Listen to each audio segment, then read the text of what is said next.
Philippe de Villiers, bonsoir. Bonsoir. Vous êtes le fondateur du Mouvement pour la France. Vous êtes déclaré candidat à l'élection présidentielle il y a une quinzaine de jours. Vous également avez fait part de votre souci de supprimer l'impôt sur le revenu. On va y revenir. Est-ce que vous jugez qu'entre votre programme et celui de Jacques Chirac, il y a des similitudes? Bien sûr, puisqu'il parle de baisser les charges, comme d'ailleurs Édouard Balladur. Mais quand un homme politique, avec un peu d'expérience que j'ai, moi de la vie politique nationale, dit on va baisser les charges, je lui dis lesquelles? Parce que sinon on ne le fait pas. Et c'est la raison pour laquelle moi j'ai proposé une véritable révolution fiscale. Qu'est-ce que ça veut dire? Ça veut dire la suppression d'un impôt d'État, l'impôt sur le revenu, 300 milliards en 7 ans, ça fait 43 milliards par an, ça fait 3% du train de vie de l'État en moins par an. Quelle est l'entreprise, quel est le ménage qui ne s'impose pas une sorte de diète de 3%, quand les choses vont mal, de 3% par an. Et puis la taxe professionnelle, pour les entreprises, qui est un impôt local, 3% de réduction du train de vie des dépenses des collectivités locales. Parce que, qu'est-ce qui s'est passé depuis 20 ans? La même chose. Au niveau de l'État et des collectivités locales, mais surtout au niveau de l'État, on commence par installer, définir les dépenses, on recrute les fonctionnaires, etc., etc. Et puis ensuite, on ajuste la recette. La recette, c'est les impôts. Et moi, je dis, il faut faire exactement l'inverse. Il faut d'abord définir le maximum de recettes, et puis ensuite, alors on voit ce qu'on peut dépenser. Est-ce qu'il n'y a pas quand même un côté démagogique lorsque l'on dit aux Français « élisez-moi et je supprimerai en quelques années l'impôt sur le revenu » Je vais vous dire ce qui est démagogique, c'est l'inverse. C'est de dire aux Français on va alléger les impôts au cours du prochain septennat, le lendemain du jour où on a augmenté de manière vertigineuse le prix de l'essence et où on parle de l'extension de la CSG. Je crois qu'aujourd'hui, nous sommes parvenus à une situation où le poids des administrations publiques, nationales et locales, est tel qu'il est grand temps, il est urgent, je dirais, de libérer la France au travail. C'est-à-dire libérer aussi bien le smicard qui voit la pression mondiale à la baisse des salaires du fait du libre-échangisme mondial agir sur son salaire toujours un peu plus à la baisse, et libérer je dirais, le petit patron créateur d'emplois qui est aujourd'hui complètement démotivé. Et comment les libérer? En faisant baisser le niveau des prélèvements obligatoires, c'est-à-dire tous les impôts en fait, d'1 point par an. 300 milliards, hein, je rappelle le chiffre de l'impôt sur le revenu, c'est exactement ce qui nous sépare du taux allemand de prélèvement obligatoire. Alors, mais concrètement, je réponds à votre question. Alors, comment vous faites baisser l'impôt sur le revenu? Eh bien, je vais vous répondre. Premièrement, on ne remplace qu'un fonctionnaire sur 3 qui part à la retraite. Deuxièmement, on supprime beaucoup de subventions.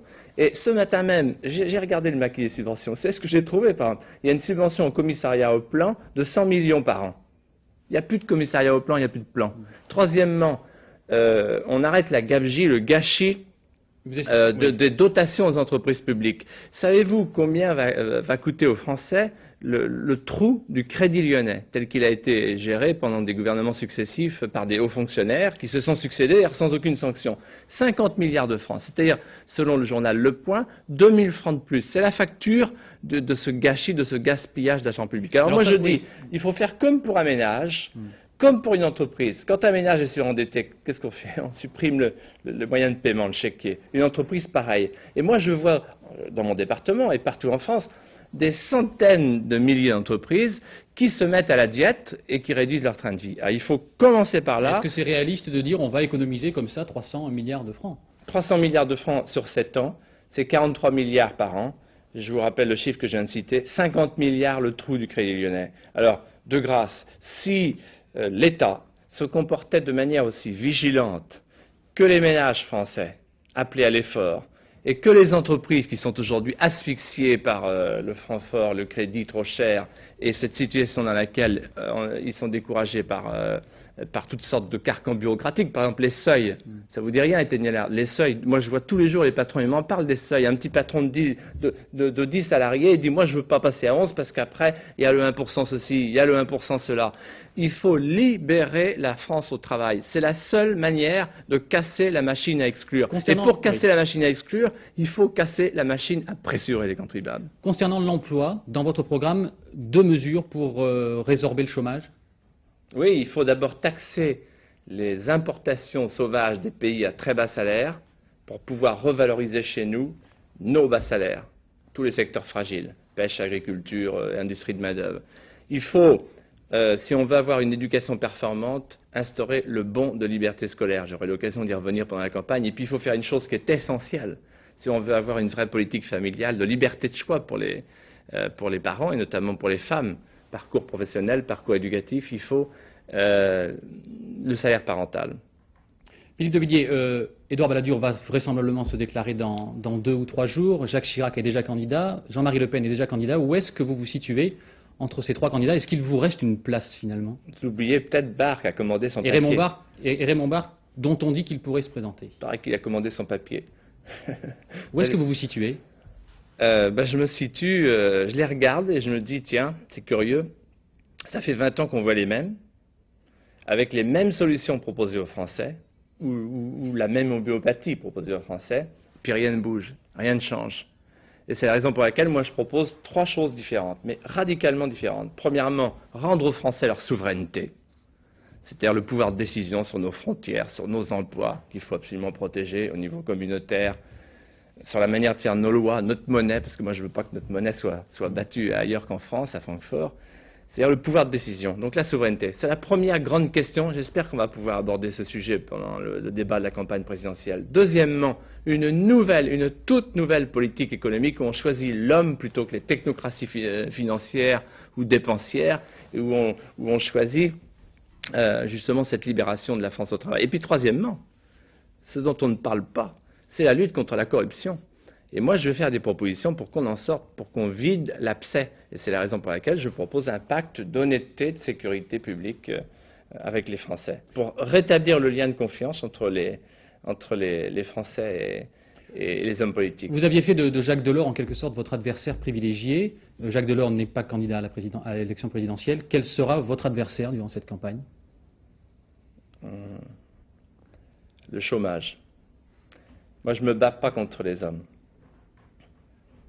Je me bats sur des principes. Et si je suis candidat, c'est parce que j'ai considéré que c'était pour moi une question de conscience et une question de principe, parce que ce que je vais dire, les autres ne le disent pas. Parce qu'ils sont trop engoncés dans les habitudes du pouvoir ou des appareils politiciens. Regardez cette querelle Chirac-Balladur, avec 2 hommes de grande qualité qui étaient des amis et qui sont des amis. C'est pathétique, c'est douloureux et c'est inutile, puisqu'il n'y a pas de confrontation d'idées entre eux. Ils sont d'accord entre eux sur l'essentiel.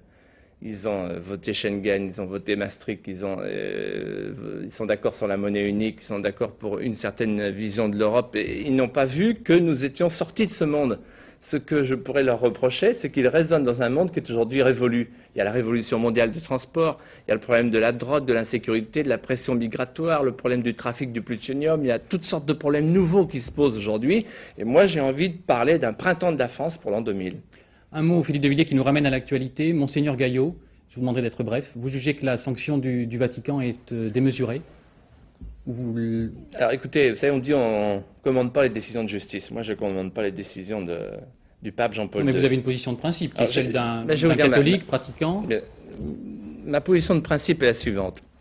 Quand on connaît personnellement ce qu'est la patience, l'esprit de justice, la sérénité du pape Jean-Paul II, on se dit, sans avoir d'informations plus précises, qu'il y a certainement eu des raisons graves pour qu'il juge, le pape Jean-Paul II, que l'évêque d'Évreux n'était plus en communion doctrinale et pastorale avec lui, c'est-à-dire le successeur de Pierre. Son combat pour l'exclusion n'est pas digne?